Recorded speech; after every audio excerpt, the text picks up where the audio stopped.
Sección 8.4, clase thread. La clase thread proporciona varios métodos que les permiten crear y manejar hilos en los programas Java. La clase thread implementa la interfaz runable que solo tiene al método run. Bueno, el código para ese método, para run, determina la acción que tiene lugar cuando el hilo es iniciado. Bueno, en el programa Mostrar Números se muestra cómo se puede escribir la aplicación con un hilo separado que se ocupa del bucle. Entonces, bueno, veamos el código. Me voy a pasar a la terminal. A ver, pásate. Ok. Entonces, este ya es un poco más inteligente. Bueno, esta aplicación ya no es mostrar números tonto. Bueno, para este caso, entonces aquí podemos observar en el código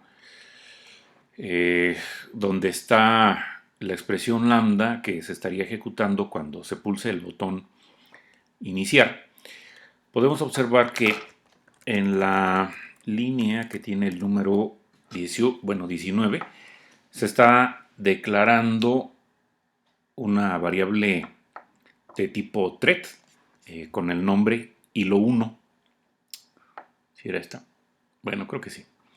Bueno, entonces se está declarando y ustedes recordarán que, bueno, acabábamos de decir que la clase 3 implementa la interfaz runable que a su vez, bueno, tiene este método que hay que implementar, el método run. Entonces, para poder crear a partir de esta clase un objeto, pues se necesita entonces hacer la implementación del método run, que es precisamente, bueno, lo que se está haciendo aquí en esta expresión lambda. Si te fijas, ahí se está creando el objeto en esa parte, bueno, lo que está en la línea 20, con la implementación que tengo en este caso marcada para el método run.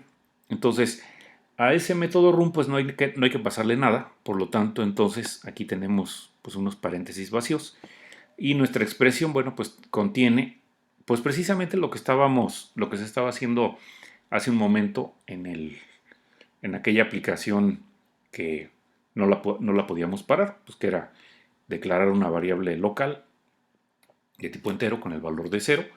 Después se utilizaba, bueno, tenemos un ciclo que está controlado por el atributo continuar. Recuerda que este es un valor booleano.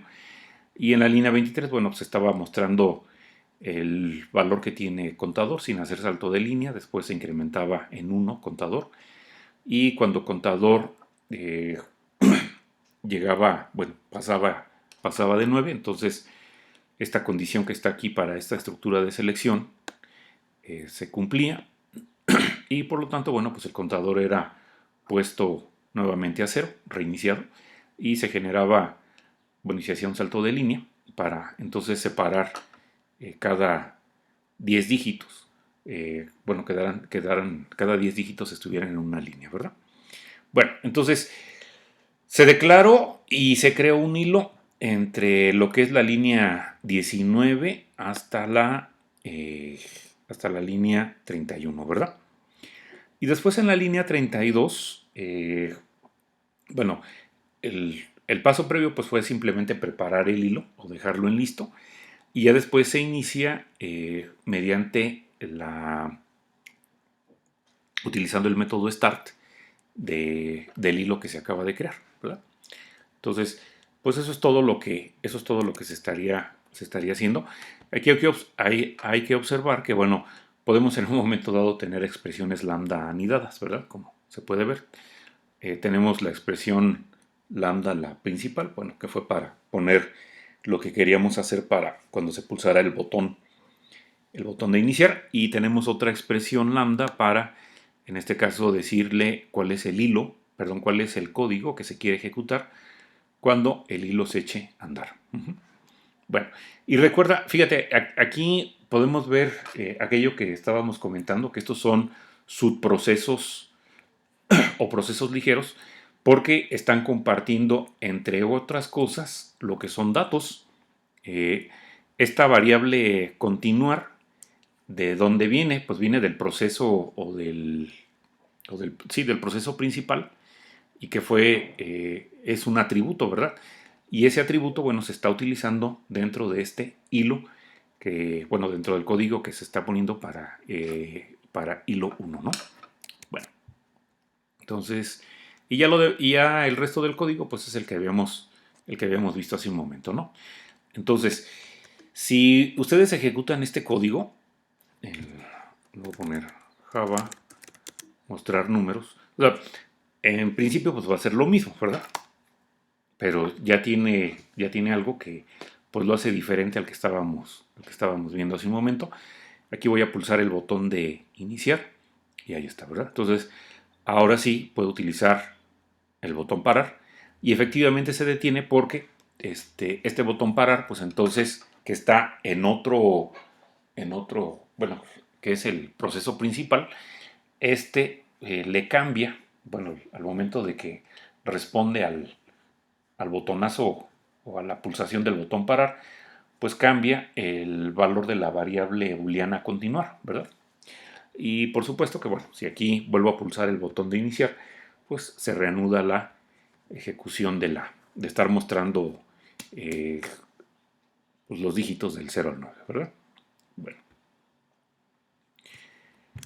De igual manera, bueno, si hubiera estado ejecutando y le doy, por ejemplo, salir, también eso hubiera funcionado, ¿verdad? Porque está ejecutándose el hilo de, bueno, de forma independiente a lo que es el proceso principal y por lo tanto, entonces, cuando tú le pulsas el botón de cerrar, pues puede funcionar sin problema, ¿verdad? Ah, mira, sí, ya recordé. Hay algo que se tiene que hacer extra para parar el hilo. Ahorita lo único que hice fue pues parar la aplicación gráfica, pero parar la ejecución del hilo, pues como pueden ver, ahí sigue, ¿no? Entonces, ¿cómo la podría parar? Pues bueno, pues recurre al control C, ¿no? Bueno, eh, ok, bueno, esta parte ya la comenté. Y bueno, aquí habría que comentar que, bueno, la interfaz Runable es funcional. Y es funcional porque solamente tiene un solo método, que es el que se tiene que implementar. Y recuerda que todas las interfaces funcionales se puede hacer su implementación a través de una expresión lambda, ¿verdad? Para darle las instrucciones, que en este caso deberán demostrar los números. Y bueno, como ya lo dijimos, la responsabilidad de este hilo, del hilo 1, pues su responsabilidad es la de mostrar los números, ¿no? Y bueno, ya decíamos, el hilo empieza a funcionar una vez que se llama su método start. Observación, no se llama directamente al método run, porque en este caso start es quien se encarga.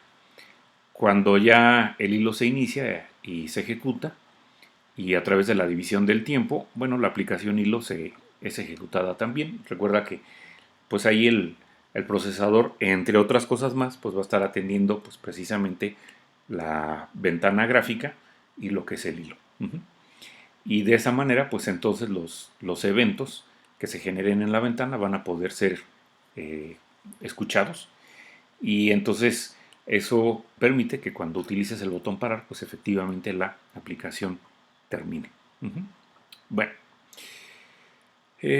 vemos ahora la siguiente sección, que es la ejecución del hilo y la calendarización. Bueno, como ya habíamos dicho, la concurrencia con un solo procesador se puede hacer de alguna forma utilizando división del tiempo.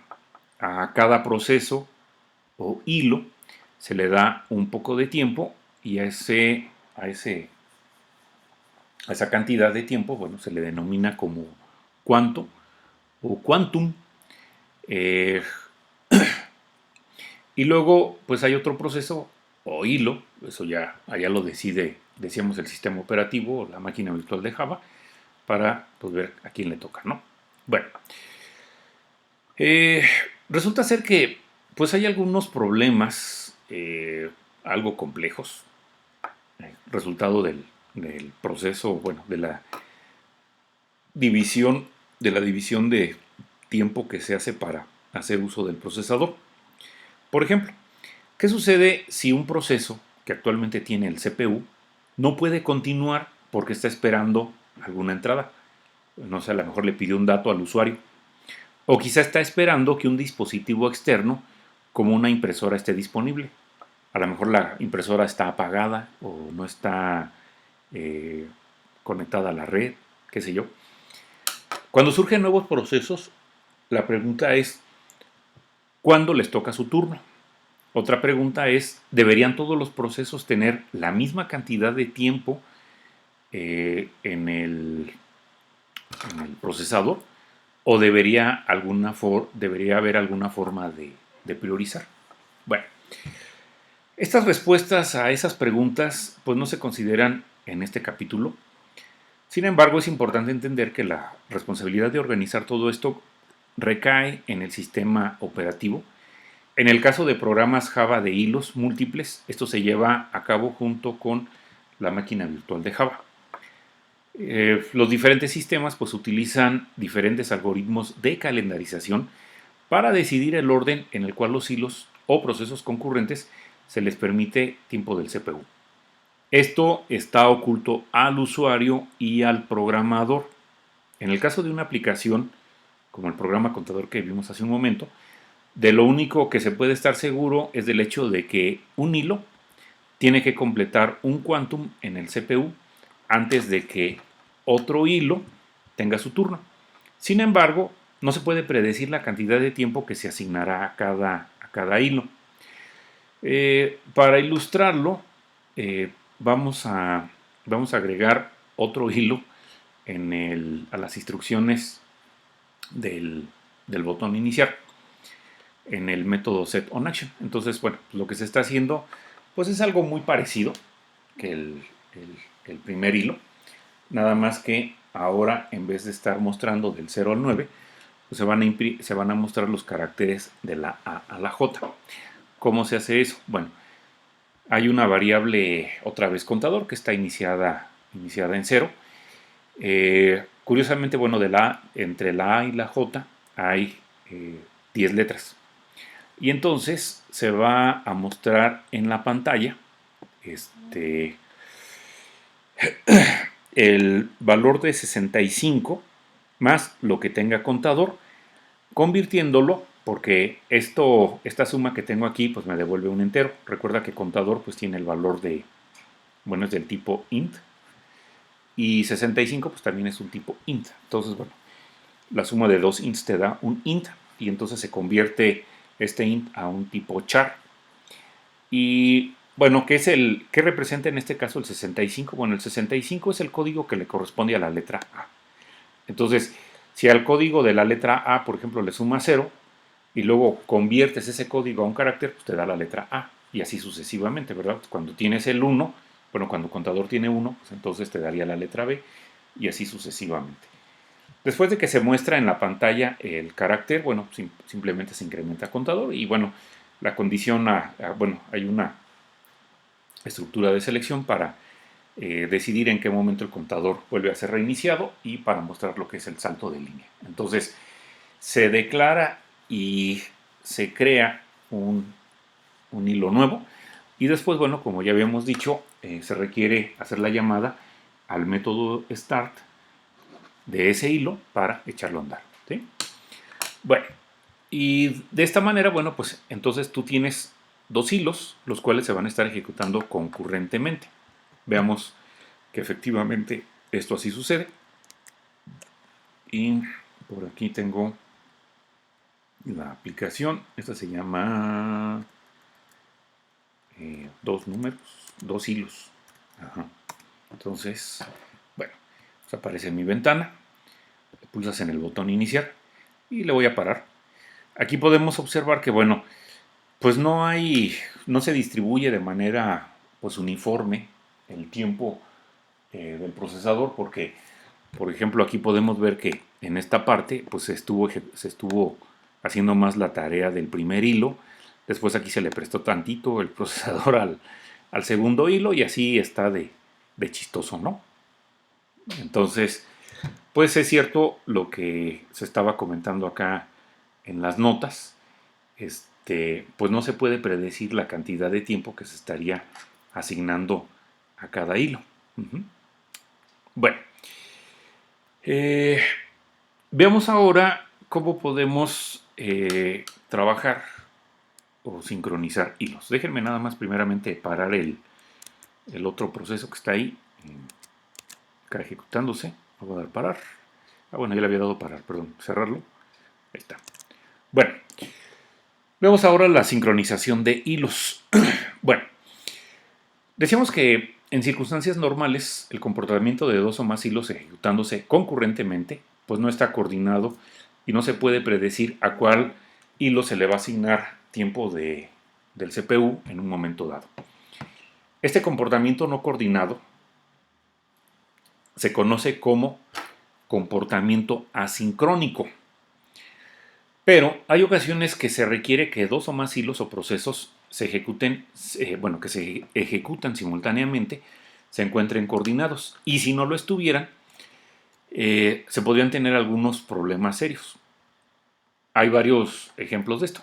Uno de los más comunes es el de una relación productor-consumidor, en la que un proceso produce continuamente información que es requerida por otro proceso. Un ejemplo muy simple de esto es un programa que copia un archivo de un lugar a otro. Un proceso es responsable de leer los datos, otro de escribir los datos. Dado que es probable que los dos procesos estén operando a diferentes velocidades, a lo mejor podría ser que esto, por ejemplo, cuando transfieres un archivo por la red, pues es algo que llega a suceder, que estén operando a diferentes velocidades. Si estás mandando hacia la nube, por decirlo así, localmente se lee muy rápido, pero se escribe muy lento porque pues hay que mandar los datos a través de la red, ¿no? Bueno, y entonces cuando tenemos estas velocidades diferentes, pues generalmente se utiliza un buffer.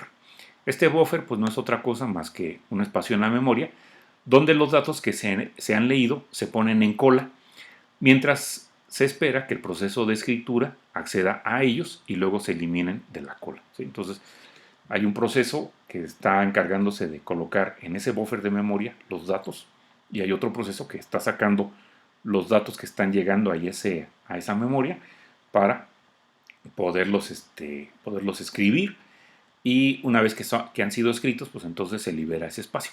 Bueno, si este proceso de lectura y escritura o estos procesos intentan acceder al buffer al mismo tiempo, tanto los datos como los índices podrían corromperse fácilmente.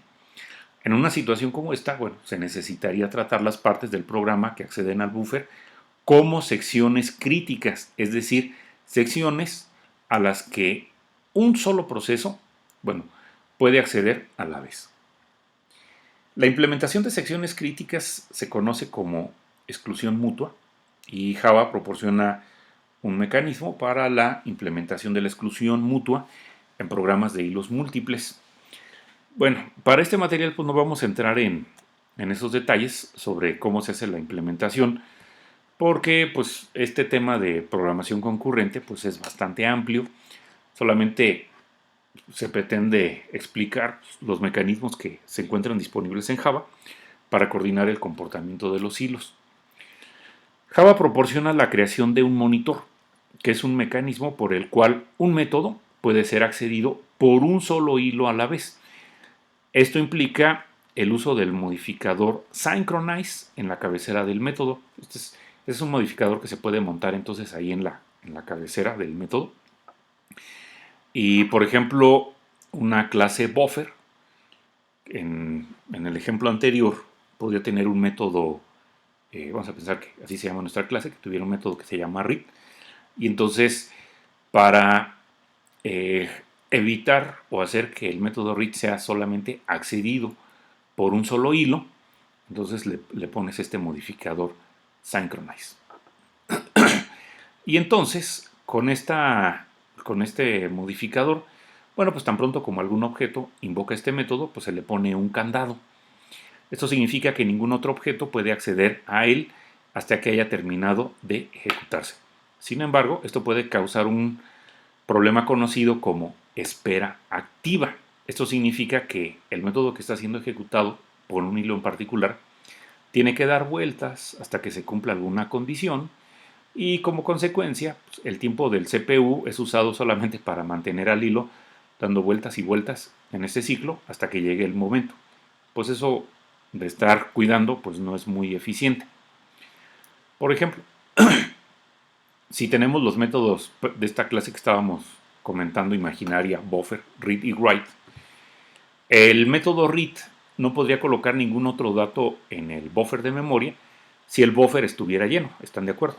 Si ya no puedo meter más datos, si el read ya no puede, pues entonces pues tiene que esperarse, ¿no? Y como ya hemos dicho, pues tendría que estar dando vueltas hasta que el método write, que es el que se encarga de llevar la escritura, elimine algunos datos, es decir, los quite del buffer, bueno, los tome del buffer, los escriba y luego libere el espacio. De igual modo, el método write no podría obtener ningún dato en el caso de que el buffer estuviera vacío. Tendría que esperar a que, en este caso, pues el método read coloque algunos datos en el buffer y mientras tanto, pues entonces el método write podría estar dando vueltas y vueltas. Y eso de estar dando vueltas y vueltas, pues no es lo más eficiente. Bueno, para esto, bueno, pues Java les da métodos de ayuda para evitar situaciones de espera activa. Nos gustaría una espera pasiva.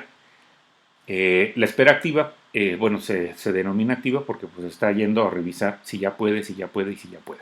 Entonces, la clase Object tiene este método wait que suspende la ejecución de un hilo.